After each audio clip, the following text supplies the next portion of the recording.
இவனுக்கெல்லாம் எதுக்கு கல்யாணம்? இவனுக்கெல்லாம் எதுக்கு கல்யாணம்?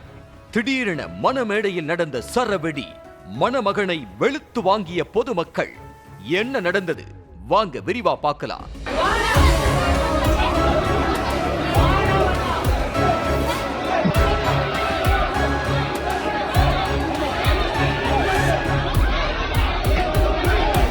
செங்கல்பட்டு மாவட்டம் பல்லாவரம் பகுதியைச் சேர்ந்தவர் தான் கிளின்டன். இவரு பங்குச்சந்தை வர்த்தகத்துல முதலீடு செய்யறதுல சகல கலா வல்லவன் அப்படின்னு சொல்லப்படுது.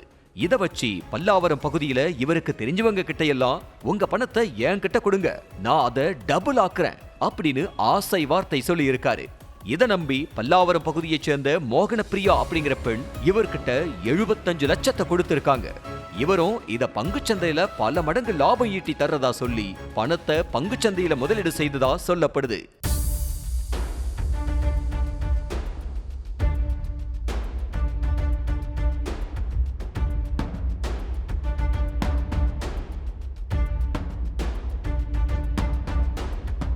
ஒரு கட்டத்துல கொடுத்த 75 லட்சம் பணமும் அதுக்கு லாபமும் வராத நிலையில தான் கொடுத்த அசலை மட்டுமாவது தந்துடுங்க அப்படின்னு மோகனப்பிரியா கேட்டிருக்காங்க. இதுக்கு கிளின்டன் 75 லட்சத்தையும் வர்த்தகத்துல இழந்துட்டுதா கைவிரிச்சிருக்காரு. அது மட்டும் இல்லாம இந்த பணத்தை நாம திரும்ப எடுக்கணும்னா இன்னும் நிறைய பணத்தை நீங்க கொடுத்தீங்கன்னா அதை வச்சு இதை எடுத்துடலாம்னு மறுபடியும் ஆசை வார்த்தையை சொல்லி இருக்காரு. இதையும் மறுபடியும் நம்பிய மோகனப்பிரியா தனது ஆடிக்காரை வித்து 12 லட்சத்தை கொடுத்திருக்காங்க. இதுவும் முதலீட்டுல இழந்துவிட்ட நிலையில இறுதியா தனது வீட்டு பத்திரத்தை அடமான வச்சு 40 லட்சம் ரூபாயை கொடுத்திருக்காங்க. ஆனா கிளின்டன் அதையும் ஏமாத்தி இருக்காரு.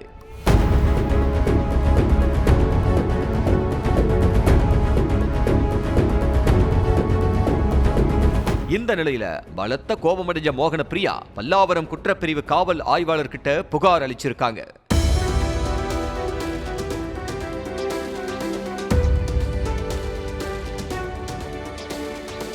மோகனப்பிரியாவை போல பல பேரும் கிளின்டன் மீது புகார் கொடுத்திருக்காங்க. இந்த நிலையில தான் கிளின்டனுக்கு பல்லாவரம் ரேடியல் சாலையில் உள்ள தனியார் திருமண ஹால்ல திருமணம் நடைபெறதா ஒரு தகவல் வெளியாயிருக்கு. இதை தெரிஞ்சுக்கிட்ட பணத்தை இழந்த நபர்கள் எல்லாரும் மணமேடையிலேயே வச்சு கிளின்டனை வெளுத்து வாங்கியிருக்காங்க.